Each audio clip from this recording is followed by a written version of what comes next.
भगवान को लगा कि सुखों की घनघोर वर्षा में कई अयोध्या के नागरिक ऊब न जाए। आपने देखा होगा जिस समय जेठ आषाढ़ ये जेठ वगैरह ये सब तपते हैं, चैत बैसाख जेठ और आषाढ़ शुरू हो जाता है, सब लोग त्राय त्राय करने लगते हैं, अरे अब तो वर्षा होनी चाहिए, वर्षा होनी चाहिए। खेती जली जा रही है, जमीन जली जा रही है, मरे जा रहे हैं, कई कन्याएं तप कर रही हैं, कई साधु महाराज तप कर रहे हैं, कहीं कुछ हो रहा है, कहीं कुछ हो रहा है। और फिर भगवान की कृपा से वर्षा शुरू हो जाती है। हाँ, बड़ी प्रसन्नता होती है, पुए बनते हैं, पकौड़ियाँ बनती है, कढ़ियाँ खटर खटर होने लगती है, बड़ा आनंद हुआ, पहली वर्षा आनंद हो। लेकिन वही वर्षा अगर 10-12 दिन लगातार ऐसे ही होती रहे तो वही माताएं जो वर्षा वर्षा वर्षा की मांग कर रही थी वही गाली देने लगती है, पहले तो मिटो बरसे को ना है, बरसे को तो नाक में दम कर दे। और सब एक ही बात बोलते हैं, हे प्रभु अब तो बंद करो, अब तो थोड़ा सब गीला गीला हो गया, कपड़े सीलन हो गई, सारे घरों में सीलन हो गई, रास्ते बंद हो गए, निकलने के लायक नहीं, अब तो कड़ाके की धूप निकलनी चाहिए, कपड़े फरेरे हो, घर परिवार ये सब और चीज़ें रास्ते वगैरह सब फरेरे हों। भगवान ने बिना कहे ये निर्णय ले लिया कि अब अयोध्या को 13-14 साल की कड़ाके की धूप चाहिए ताकि थोड़ी इनकी सिकाई हो जाए, अन्यथा भोग और वैभव में ये मुझे ही भूल जाएंगे। सुख में क्या दुख में सुमिरन सब करें, सुख में करे न कोई, ऐसा किसी आचार्य ने कहा है। निर्णय हो गया और आज बहुत लंबे समय के बाद अयोध्या की राज्यसभा का सामूहिक सत्र आयोजित किया गया है, क्योंकि 1 महीने पहले बारात गई थी, 1 महीना बारात वहाँ रुकी थी, फिर लौट के आई तो 1 महीने से ज़्यादा पधरौनी होती रही।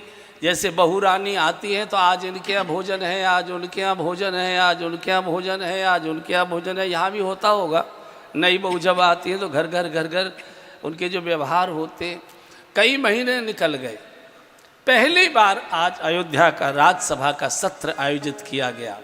छोटे मोटे स्टेट के सब राजे महाराजे सब आज राज्यसभा में उपस्थित हैं और सौभाग्य से पहली बार दर्शक दीर्घा में प्रभु श्री राम भी उपस्थित हैं आज।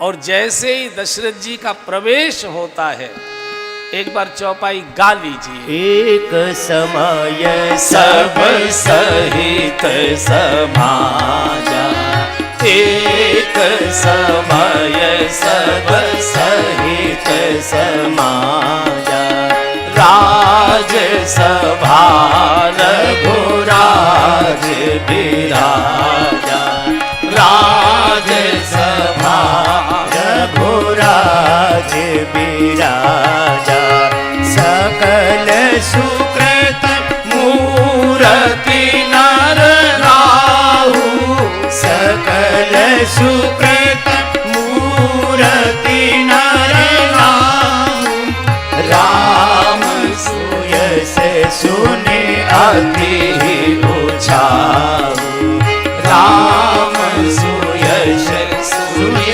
अति उछाहु। आज एक समय सब सहित समाजा, एक समय सब सहित समाजा। जैसे महाराज दशरथ का प्रवेश होता है राज्यसभा में, पूरी राज्यसभा खड़ी हो गई, स्वाभाविक है, सदन पूरा स्वागत में खड़ा होता ही है और जय जयकार होने लगी। महाराज की जय हो, महाराज की जय हो। महाराज जैसे कोई पुण्य आत्मा नहीं, महाराज जैसे कोई दिव्य आत्मा नहीं, महाराज जैसा कोई प्रजा पालक नहीं, महाराज जैसा प्रजा हितकारी नहीं, चारों ओर जय हो जय हो जय हो।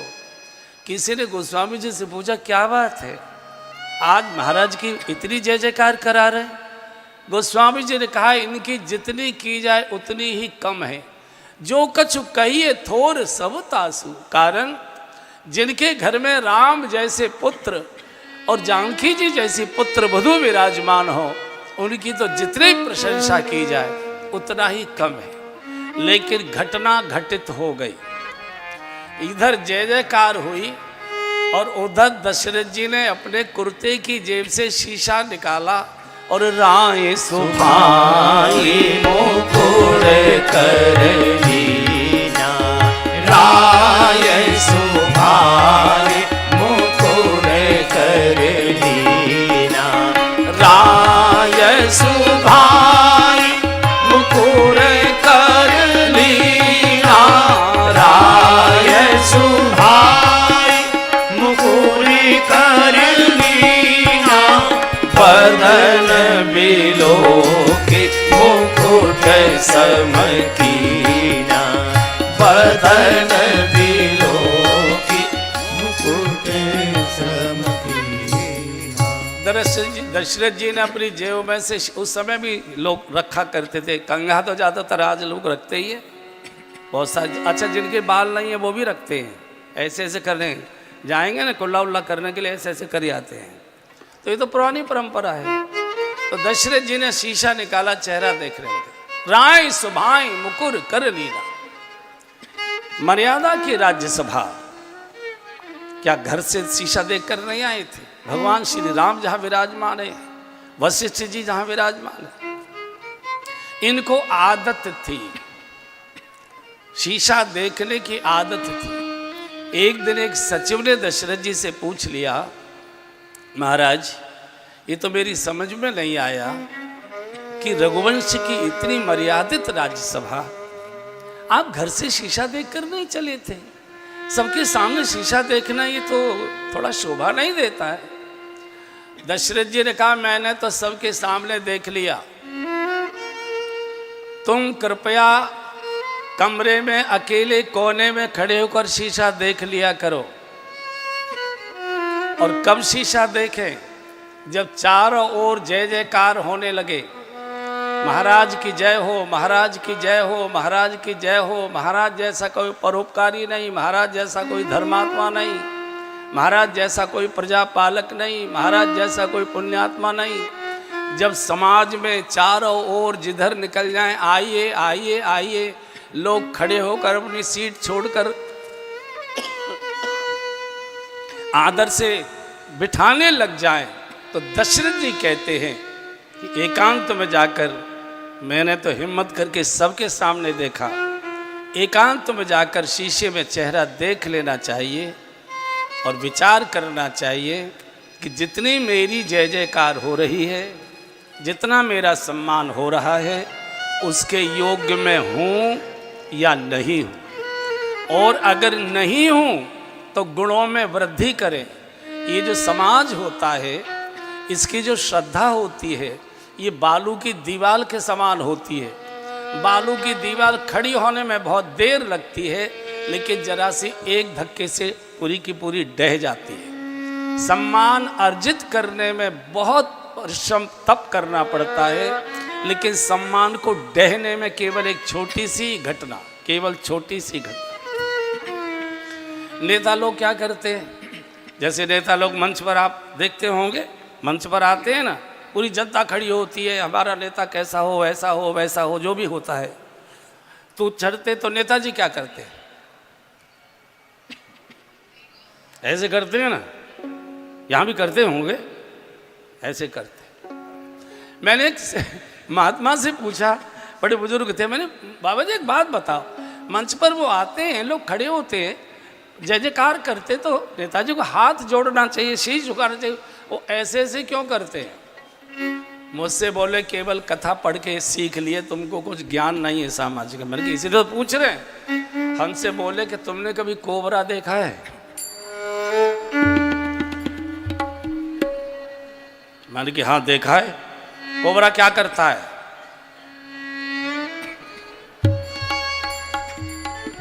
मैं यहाँ की बात नहीं बोल रहा हूँ, ये तो मैं क्या करूं? तो राय सुभाए मुकुर कर लीना, राय सुभाए मुकुर कर लीना, राय सुभाए मुकुर कर लीना,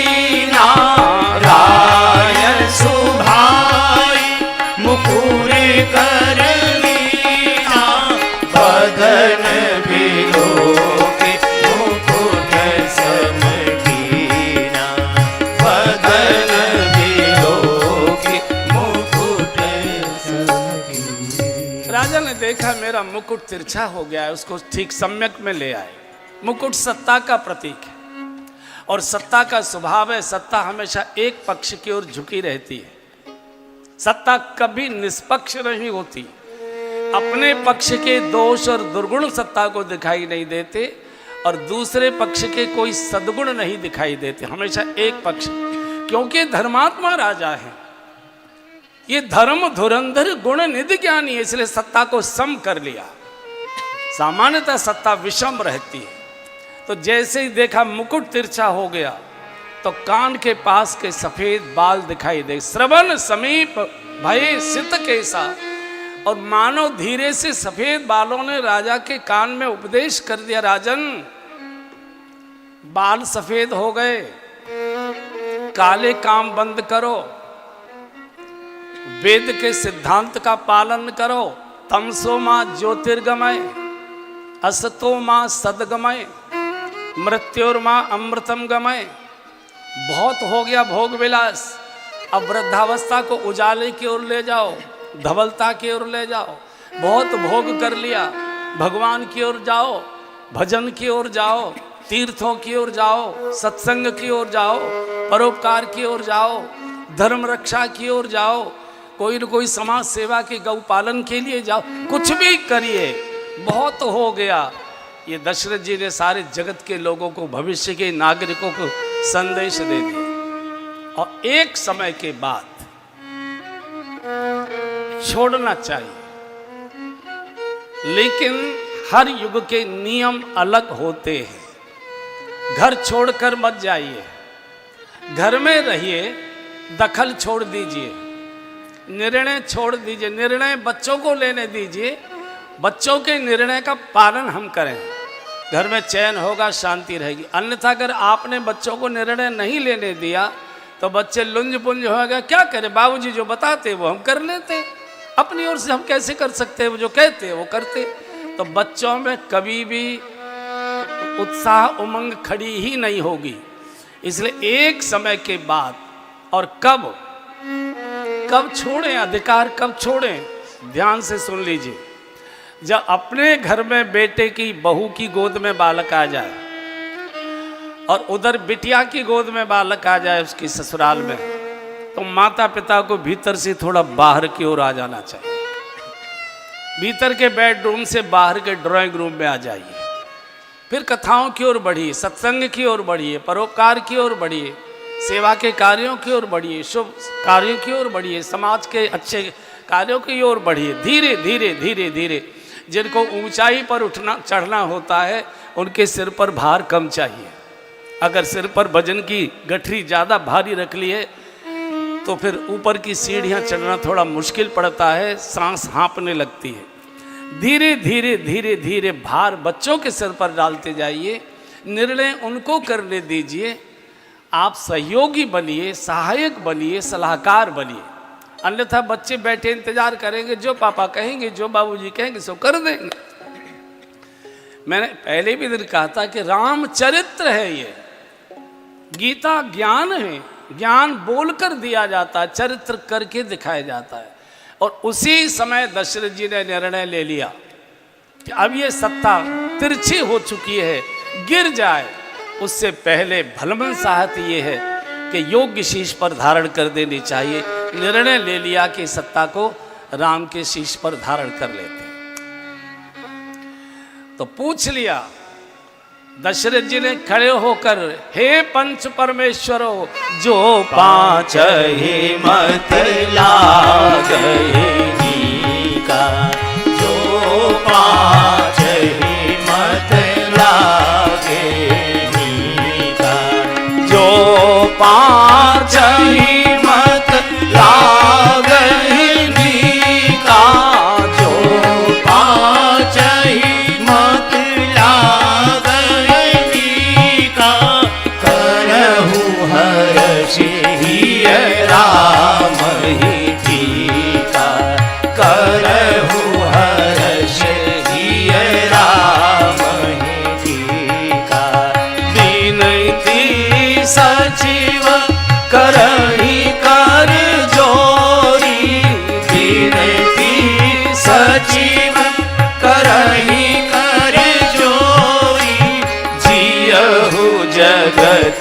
पति वर्ष करूरी, जियहु जगत पति वर्ष करूरी। जग मंगल भल काज विचारा, जग मंगल भल काज विचारा, वेदिए नाथ लाइए बारा, वेदिए नाथ लाइए बारा। पूरा सदन खड़ा हो गया। हे महाराज, आपने जगत के मंगल का, कल्याण का कैसा निर्णय लिया है। विलंब मत करिए, विलंब मत करिए, देर मत करिए, तत्काल। तो सदन का उद्घाटन करके वशिष्ठ जी चले गए थे। जैसे राष्ट्रपति उद्घाटन भाषण दिया और फिर चले जाते हैं। तो जब सचिवों ने समर्थन कर दिया कि जगत के कल्याण का आपने जो निर्णय लिया, हमारी सबकी सहमति है, देर मत करिए, विलंबन करिए, साजिए सभी समाज। तो तुरंत एक सचिव को, अब यहां से देखिए, दशरथ जी जैसे धर्मात्मा का भी काम कैसे अटकता है, अब यहां से दर्शन करते जाइए। दशरथ जी सामान्य राजा नहीं है। इंद्र दशरथ जी को मिलने के लिए स्वर्ग से चलकर अयोध्या आता है। इंद्र सलाह मशवरा लेने के लिए अयोध्या से दशरथ जी को स्वर्ग बुलाता। त्रेता तक सशरीर धर्मात्माओं का स्वर्ग में आना जाना था। त्रेता के बाद द्वापर में ये समाप्त हो गया, कलयुग में तो बिल्कुल ही नहीं है। और हमेशा युद्ध में कभी इंद्र फंसते थे तो दशरथ जी सहायता करने जाते थे। इतने बड़े महापुरुष जिनके घर में भगवान बेटा बनकर जिनकी गोद में आए हैं, काल शेषनाग का अवतार बेटा बनकर लक्ष्मण जी के रूप में जिनकी गोद में आए, विष्णु महाविष्णु के अवतार श्री भरत जी जिनकी गोद में बेटा बनकर आए, चक्र सुदर्शन के अवतार शत्रुघ्न जी जिनके घर में बेटा बनकर आए, भक्ति महारानी जिनके आंगन में बहू बनकर आई है। ये दशरथ सामान्य राजा नहीं थे, कल्पना करिए। लेकिन इनकी भी इच्छा पूरी नहीं होती। ये चाहते थे कि अपनी आंखों से मैं बेटे का राज तिलक देख लूं, अपने हाथों से तिलक लगा दूं।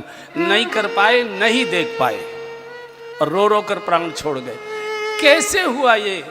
बहुत अच्छे अच्छे लोगों के जीवन में दुर्घटना कैसे घटती है, यहां से देखिए। जब सचिवों ने समर्थन कर दिया तो तुरंत एक सचिव को, जा रे जा, वशिष्ठ को बुला ला। ये मैं नहीं बोल रहा हूं, ये गोस्वामी जी की चौपाई बोल रही है। तब नर नाह वशिष्ठ बुलाए, तब नर नाह वशिष्ठ बुलाए, तब नर नाह वशिष्ठ बुलाए, तब नर नाह वशिष्ठ बुलाए, राम धाम सिख देन पठाए, राम धाम सिख देन पठाए, तब नर नाह वशिष्ठ बुलाए, तब नर नाह वशिष्ठ बुलाए। कोई आदर का शब्द नहीं बोला, कोई आदरवाचक शब्द संकेत नहीं है। जा रे जा, वशिष्ठ को बुला ला। तब नर नाह राजा ने वशिष्ठ को बुलवाया। होना ये चाहिए था कि दशरथ जी को राज्यसभा से छुट्टी लेकर गुरुदेव के आश्रम में जाना चाहिए था कि महाराज आपके पीछे सचिवों ने सब ये निर्णय लिया है, राज्यसभा ने सर्वसम्मत के अब राम का राज तिलक कर दिया जाए, आशीर्वाद दीजिए। होना ये चाहिए था। और अगर बुलाना ही था तो बहुत सम्मान के साथ बुलाते, पत्र लिख के देते कि आना तो मैं ही चाह रहा था लेकिन किसी व्यस्तता के कारण से यहाँ से निकल नहीं पा रहा, गुरुदेव कृपा करिए, पुनः राजसभा में पधारने की कृपा करिए।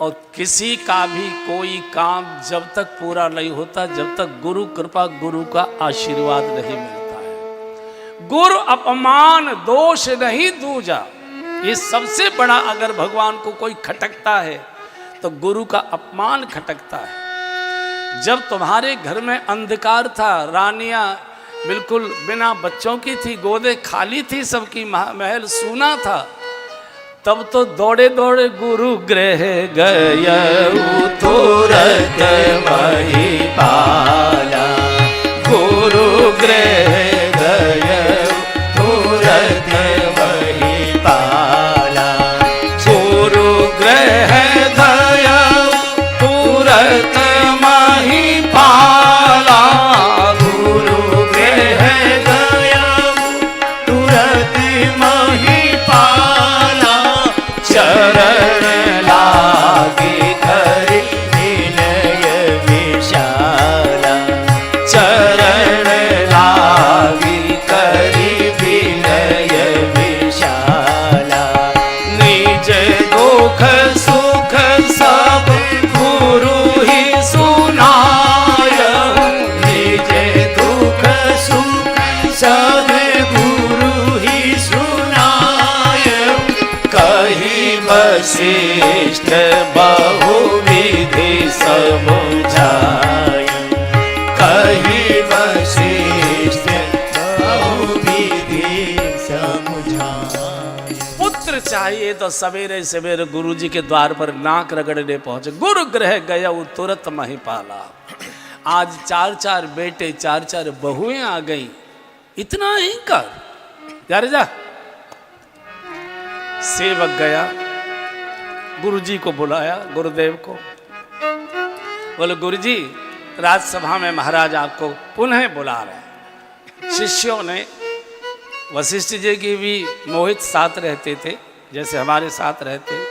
बड़े गुरुओं के साथ जो शिष्य होते हैं वो ज़्यादा कड़ू होते हैं, और कहा नहीं गुरु जी आप बिल्कुल नहीं जाओगे। जब बच्चे पैदा नहीं हुए थे यहाँ के नाक रगड़ता था, रोता था। अब ये ठाट वाट हो गए, बिल्कुल मत जाइए। वशिष्ठ जी ने कहा भाई देखो, साधु का क्या मान और क्या सम्मान, हमारा क्या मान सम्मान है। और राजा राजा होता है, राजा राजा होता है भाई, हम पर कोई फर्क नहीं पड़ता। और आ गए, यही गुरुता है, यही गुरुता। जिसको कोई विकार हिला नहीं सकता वही तो गुरु है। छोटा सा भी अहंकार जिसको हिला दे वो गुरु नहीं हो सकता। आ गए और देखिए, आते ही खड़े नहीं हुए दशरथ जी, सम्मान में खड़े नहीं हुए। वशिष्ठ का राजन कैसे कैसे याद किया? बोले ऐसा करो, राम के भवन में चले जाओ, हमने तय किया है कि कल उनका राज तिलक करना है, तो उसको कुछ ज्ञानोपदेश कर दे आओ कि क्या क्या कैसे उसको कोई संयम, कोई शिक्षा, कोई ये उपदेश करके आओ। वशिष्ठ जी चले गए। चूंकि सत्ता सत्ता होती है, सत्ता करुणावान भी होती है, और सत्ता जब क्रूर होती है तो महाक्रूर भी हो जाती है। इसलिए सत्ता के सामने हमेशा विनम्र ही रहना चाहिए। वशिष्ठ जैसे महापुरुष भी इस बात को जानते हैं कि सत्ता सत्ता ही होती है, ताकत सत्ताधीश के ही हाथ में होती है। सीधे चले गए। सेवक द्वार पर खड़ा था। राज परिवार में वशिष्ठ जी का इतना सम्मान था, इतना सम्मान था। जब वशिष्ठ जी को आते देखा, जो संतरी खड़ा था एकदम घबरा गया, साष्टांग प्रणाम गुरुदेव आप।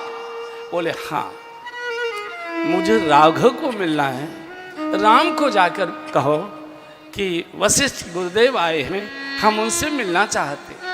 प्रभु पूजा में बैठे थे। सेवक ने जाकर प्रणाम किया, प्रभु गुरुदेव भगवान वशिष्ठ द्वार पर खड़े हैं, मिलना चाहते। गुरुदेव वशिष्ठ भगवान नंगे पैर दौड़े, साष्टांग प्रणाम किया। गुरुदेव आप क्यों आए? मुझे बुला लिया होता, मैं आ गया होता। बूढ़े वशिष्ठ रो पड़े। बाप का अहंकार देखो और बेटे की विनम्रता देखो। आप क्यों आए? मैं आ गया। बोले नहीं राघव, एक थोड़ी सी तुमसे चर्चा करनी थी, आज्ञा करें गुरुदेव।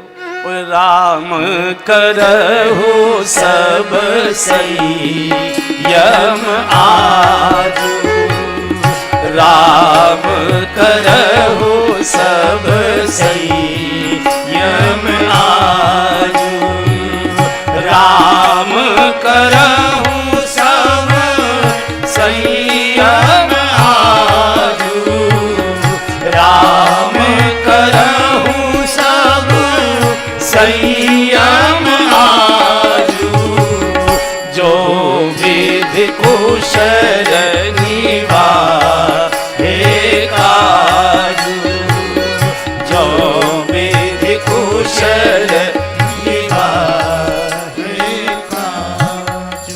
राघव बेटा, आज की रात सब प्रकार का संयम करना, मनसा वाचा कर्मणा ब्रह्मचर्य का पालन करना, फलाहार करना, जितना हो सके एक आसन पर बैठकर भगवान का सुमिरन करना, क्योंकि कल तुम राजा होने जा रहे हो, तुमको सत्ता समर्पित होने जा रही है। ये राम राज्य की नींव है। सत्ताधीश को सत्ता समर्पित करने से पूर्व इस देश का गुरु, इस देश का आचार्य सत्ताधीश को संयम की शिक्षा उपदेश देने जाता है। सत्ता भोग के लिए नहीं है, सत्ता मनमाना आचरण करने के लिए नहीं है, सत्ता समाज की सेवा के लिए है। संयम के साथ उसका रक्षण करने के लिए राम करो सबसे सब प्रकार का संयम करना, वाणी का संयम, आचरण का संयम, इंद्रियों का संयम, खान पान का संयम, सब प्रकार का संयम करना। राम राज्य भोग से नहीं आता, राम राज्य संयम से आता है। राम राज्य नारों से नहीं आता, राम राज्य नीतियों से आया करता है।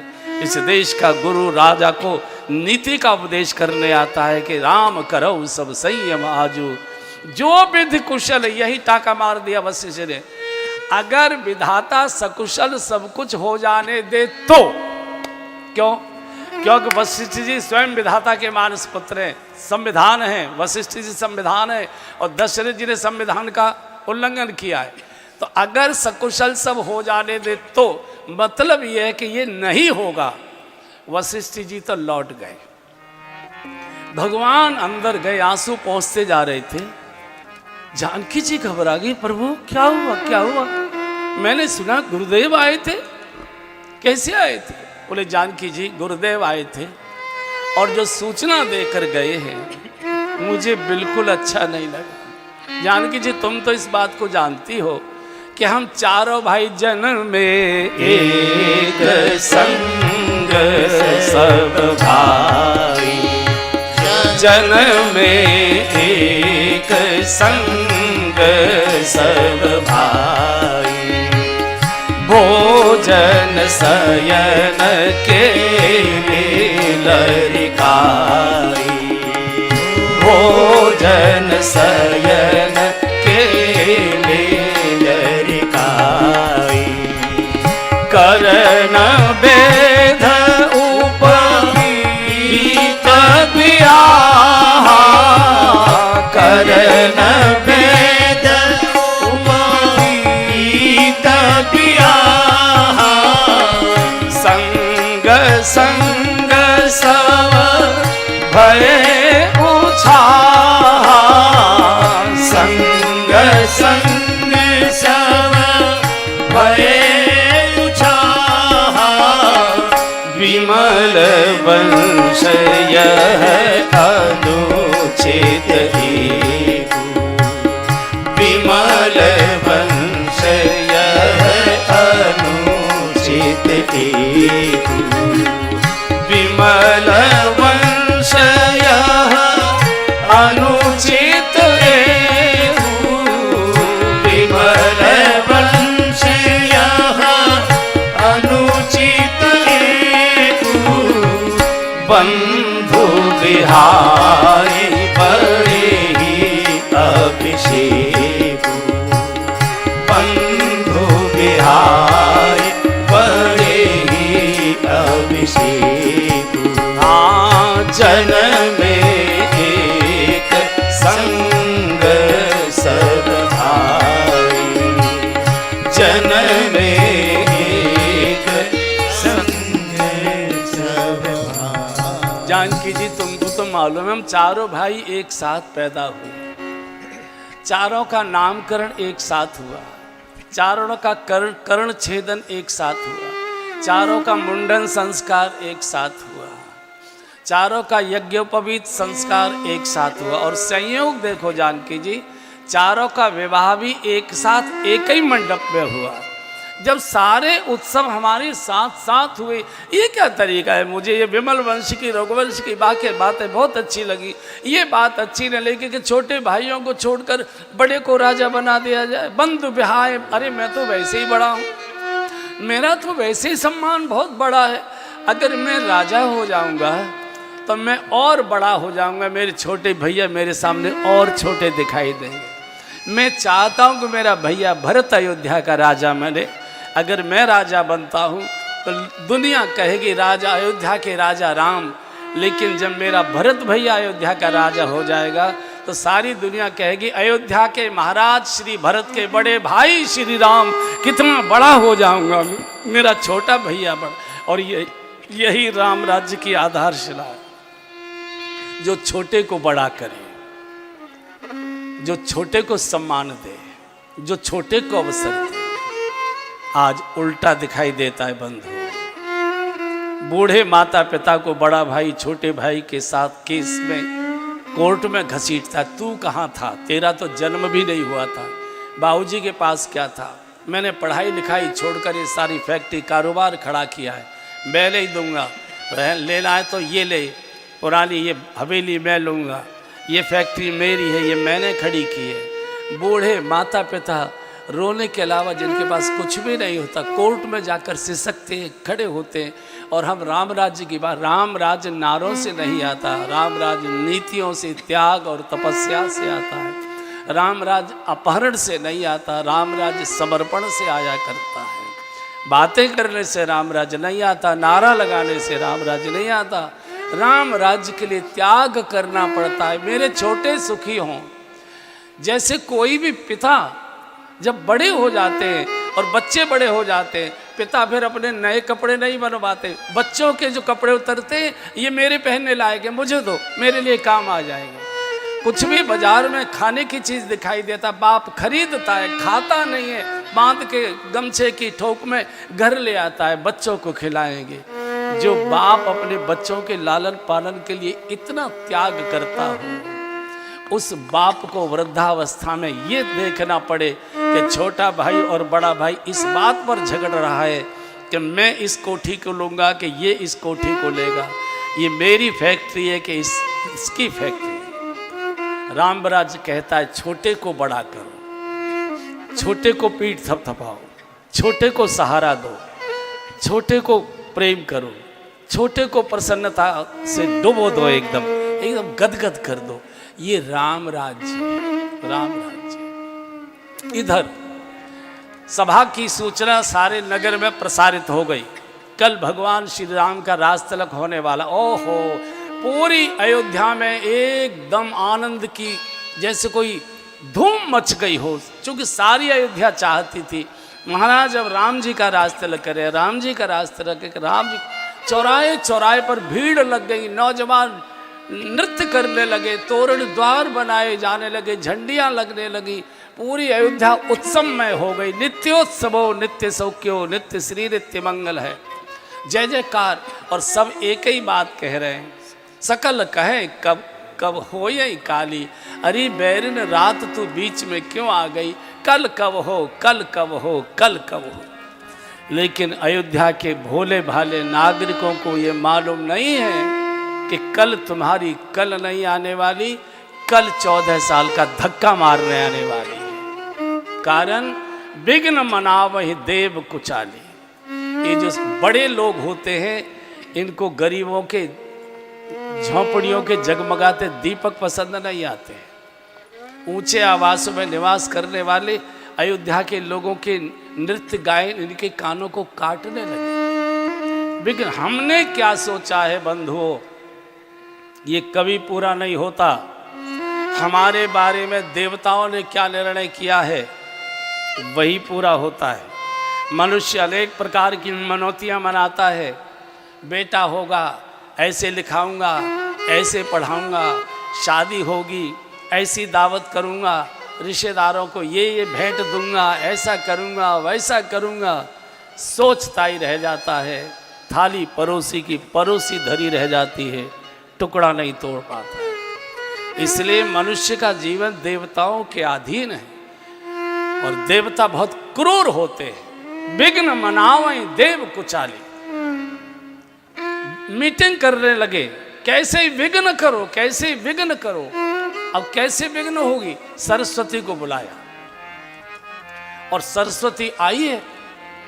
जब सरस्वती को कॉल गया तो सरस्वती आई, सब देवताओं ने खड़े होकर स्वागत किया। आइए देवी, स्वागत स्वागत। सरस्वती समझ गई ये देवता तो किसी की नमस्ते नहीं लेते थे, खड़े होकर स्वागत कर रहे, मतलब कुछ न कुछ दाल में काला है, कोई न कोई स्वार्थ। बताइए कैसे बुलाया? बोले देवी, देवलोकों पर बहुत बड़ा संकट है।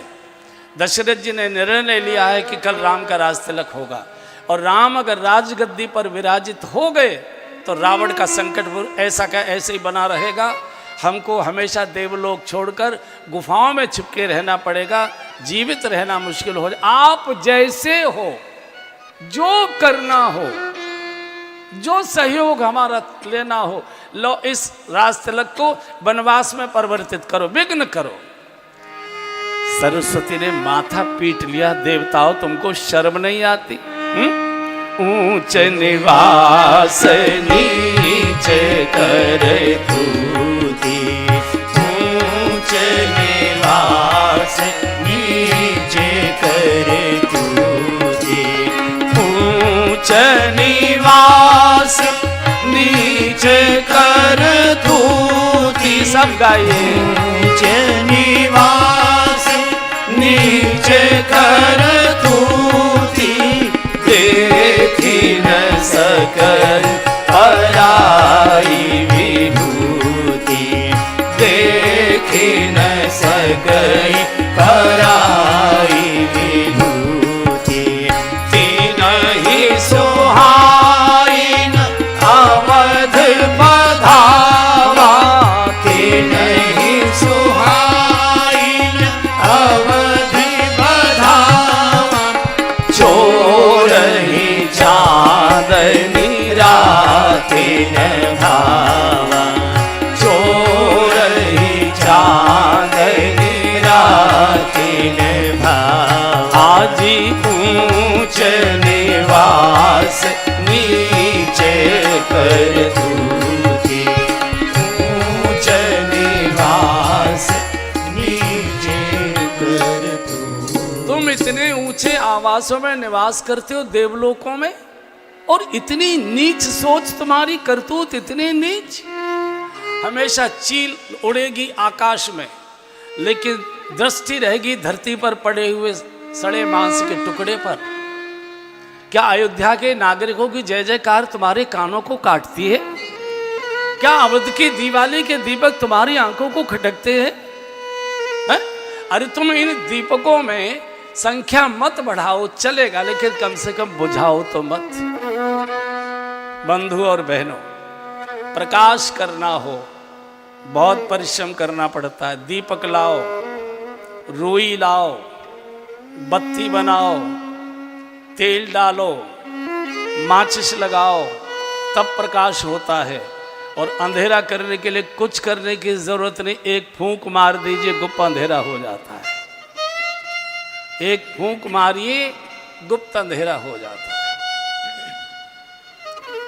सरस्वती का भाषण जब हुआ तो देवता उनका, देवी हम भी जानते हैं, लेकिन भगवान राज्य भोगने नहीं आए, वो तो हम लोगों के लिए उनकी घोषणा थी, जब जब होवे धर्म के हानि, जब जब होवे धर्म के हानि, बाढ़ी असुर अधम अभिमानी, बाढ़ी असुर अधम अभिमानी, करही अनिष्ट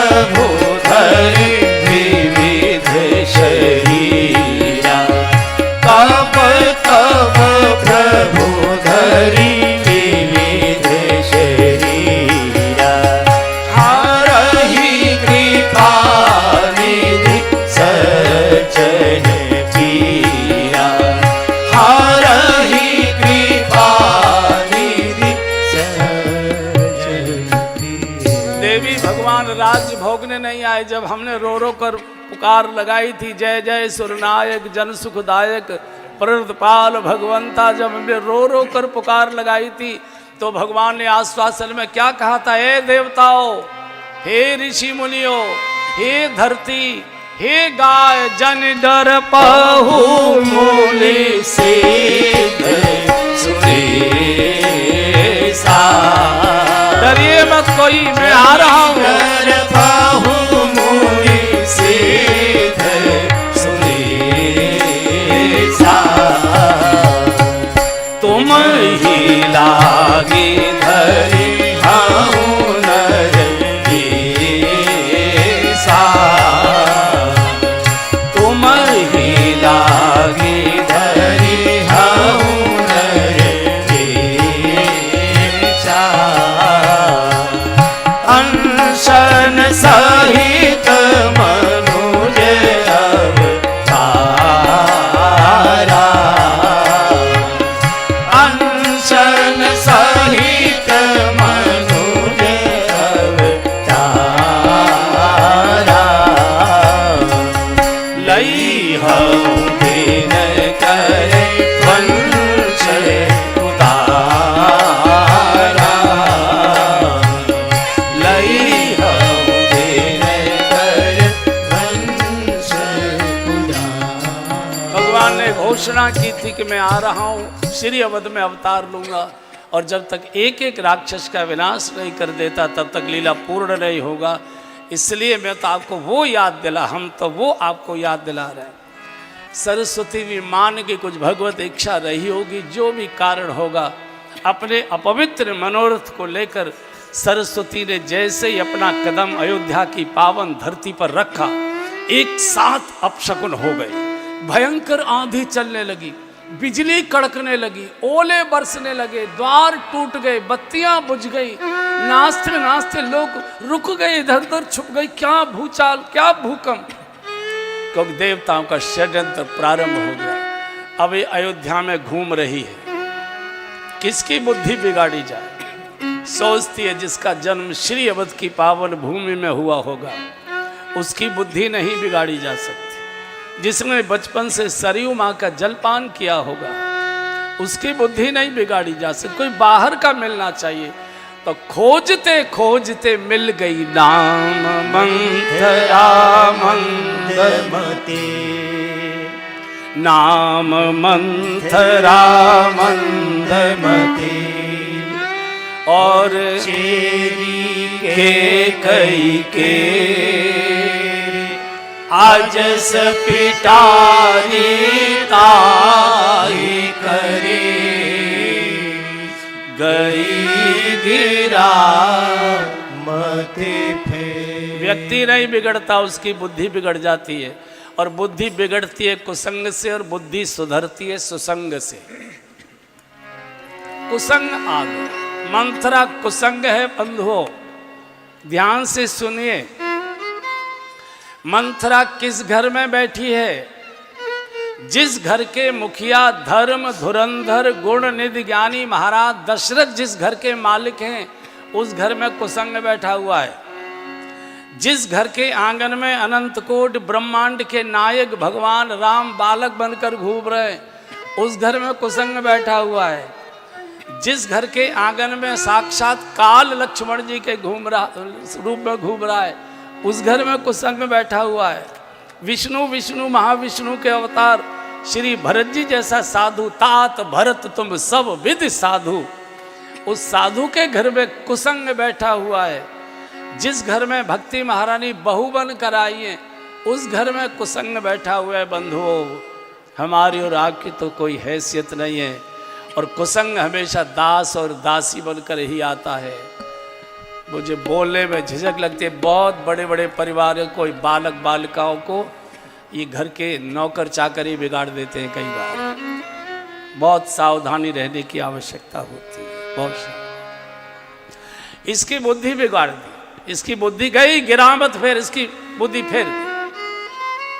इसलिए सत्संग भले ही मत करिए चलेगा, लेकिन कुसंग मत करिए। बरु भल भास नरक करता था, बरु भल भास नरक करता था। दुष्ट संग जन दे विधाता, दुष्ट संग जन दे विधाता। हाजी दुष्ट संग जन दे विधाता, दुष्ट संग जन दे विधाता। नरक का वास ले लीजिए चलेगा, कुसंग की ओर बजाय जन्म बिगाड़ देता है, जन्मों तक कुसंग साथ जाता है। एक सज्जन ने एक जगह हमसे पूछ लिया, कैसे पता लगेगा कि हम कुसंग में हैं? हम लगे सबको पता रहता है, सब जानते हैं। हमने कहा कुत्ता भी इस बात को जानता है कि मैं गलत कर रहा हूं। आपने कभी अनुभव न किया हो तो कर लीजिए मेरी बात सुनकर। आप किसी कुत्ते को रोटी डालिए, जहां रोटी डाली है कुत्ता वहीं खड़े होकर रोटी खाएगा। लेकिन जब कुत्ता कोई किसी के घर से रोटी चुरा कर ले जाता है तो वहाँ उस गली में नहीं खाता, आगे 2-3 गलियों में से दूर जाकर छुपकर उसको खाता है। एक कुत्ता जब इस बात को जानता है कि मैं गलत कर रहा हूँ, मनुष्य नहीं जानता है। फिर भी मैं निवेदन किए दे रहा हूँ, आपका काम चल जाए तो देख लीजिए। जहाँ जाते समय, जिधर जाते समय मन में धक धक होने लगे, कोई देख तो नहीं रहा है, कोई देखेगा तो क्या कहेगा, कोई देख रहा होगा तो क्या सोचेगा, वो रास्ता, वो दिशा कुसंग है। जहाँ बैठे हैं, जिस स्थान पर हम बैठे हैं, धक धक होने लग जाए, कोई जान पहचान का ना आ जाए, कोई परिचित ना आ जाए, कोई वो ना आ जाए, इसका अर्थ है आप कुसंग में बैठे हैं। जब आप किसी से मिलने निकले तो दरवाजे से निकलते ही बाएं दाएं कनखियों से देखना पड़े कोई जान पहचान का तो नहीं है इधर आसपास। इसका अर्थ है आप कुसंग से निकलकर आ रहे हैं। और ये सबको जानकारी होती है, सबको जानकारी होती है। इसलिए भले ही सत्संग मत करो, लेकिन कृपया कुसंग, जहां छुप कर जाना पड़े, जहां बचकर जाना पड़े, जहाँ छुपकर बैठना पड़े, जहाँ छुपकर खाना पड़े, जहाँ छुपकर पीना पड़े, वो कुसंग है। जिस शब्द के आगे को लग गया उससे बचिए। कुसंग है, कुनीति है, कुदेश है, कुगाव है, कुत्सित है, कुटिल है। जहाँ को लग गया उससे बचिए, जहाँ सू लग गया जबरदस्ती उसको पकड़ लीजिए। सुसंग है, सुनीति है, सुदेश है, सुवास है, स्वभाव है, शुभ है। जहाँ सू लग गया वो शुभ है। सूर ने कहा है, जैसे भी हो साधु संग सर्वशास्त्र कहे, लव मात्र साधु संग सर्व। सूर कहते हैं कोई संतन के संग लाग रे, तेरी अच्छी बनेगी। संतन के संग लाग रे, तेरी अच्छी बनेगी। हाँ, संतन के संग लाग रे, तेरी अच्छी बनेगी। संतन के संग लाग रे, सब पीछे तक सब गाइए। बनेगी, अच्छी बनेगी, तेरी किस्मत जगेगी। अच्छी बनेगी, तेरी किस्मत जगेगी। कोई तेरा बड़ भाग रे, तेरी अच्छी बनेगी। कोई तेरा बड़ भाग रे, तेरी अच्छी बनेगी।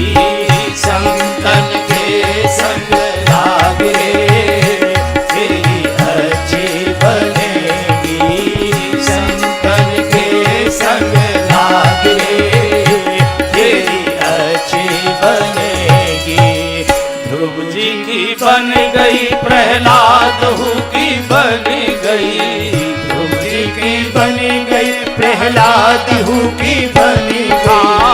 ध्रुव जी की बन गई, प्रहलाद हूँ की बन गई, ध्रुव जी की बन गई, प्रहलाद हूँ की बन गई। हरि सुमिरन में लाग रे, तेरी अच्छी बनेगी। हरि सुमिरन में लाग रे, तेरी अच्छी बनेगी। संतन के संग लाग रे, तेरी अच्छी बनेगी। संतन के संग लाग रे, तेरी अच्छी बनेगी। कागा से तो ही हंस करेंगे, कागा से तो ही हंस करेंगे। मिट जाए घोर के दाग रे, तेरी अच्छी बनेगी। मिट जाए घोर के दाग रे, तेरी अच्छी बनेगी। संतन के संग लाग रे, तेरी अच्छी बनेगी। संतन के संग लाग रे, कबीर कहते हैं, तेरी अच्छी बनेगी। कहते कबीर राम सुमिरन में, कहते कबीर राम सुमिरन में, राम सुमिरन में, राम सुमिरन ओ में, राम सुमिरन में, राम सुमिरन में।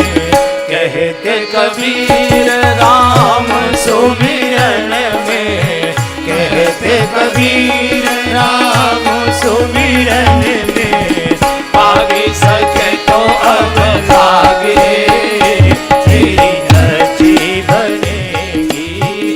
पाग सके तो अब लाग रे, तेरी अच्छी बनेगी। साधु संग साधु, इसलिए हर समय भगवान से प्रार्थना करो।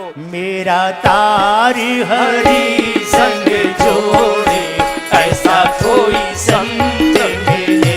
मेरा तार हरि संग जोड़े, ऐसा कोई संत मिले। मेरे भव के बंधन तोड़े, ऐसा कोई संत मिले। मेरे भव के बंधन तोड़े, ऐसा कोई संत मिले। बड़े भाग पाई सत संगा, बड़े भाग पाई सत संगा। दिन ही प्रयास होई भव भंगा, दिन ही प्रयास होई भव भंग। मेरी जीवन नैया खेवे, ऐसा कोई संत मिले। मेरी जीवन नैया खेवे, ऐसा कोई संत मिले। मेरा तार हरि संग जोड़े, ऐसा कोई संत मिले। मेरा तार हरि संग जोड़े, ऐसा कोई संत मिले। भटकत भटकत जीवन बीता, भटकत भटकत जीवन बीता।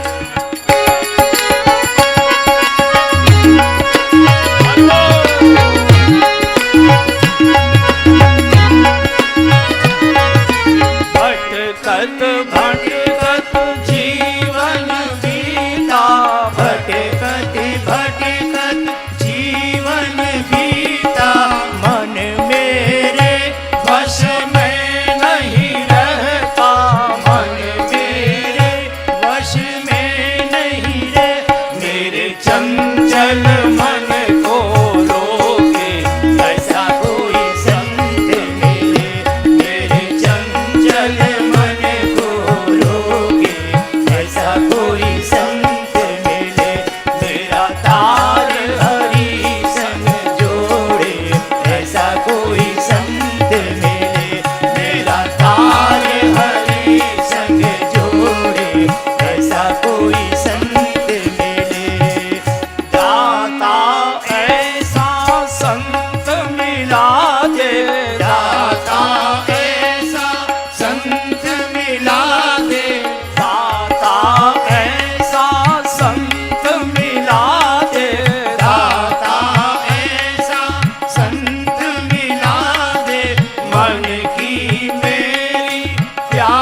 हाथ कभी ना छोड़े, ऐसा कोई संत मिले, मेरा हाथ कभी ना छोड़े, ऐसा कोई संत मिले, मेरा तार हरि संग जोड़े, ऐसा कोई संत मिले, मेरा तार हरि संग जोड़े, ऐसा कोई संत मिले।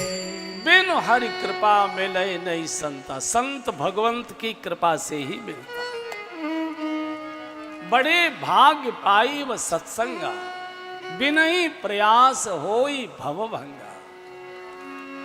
और एक बार जीवन में कुसंग आता है बंधुओं, चिता तक साथ रहता है। मंथरा को अयोध्या से नहीं निकाला जा सका, इतना बड़ा षड्यंत्र कर दिया, पूरी अयोध्या को अनाथ कर दिया, माताओं को विधवा करा दिया, महाराज को असमय में मरने के लिए मजबूर कर दिया, भगवान को अयोध्या से निकाल कर वन में भिजवा दिया, और इस मंथरा को राजभवन से कोई निकाल नहीं पाया।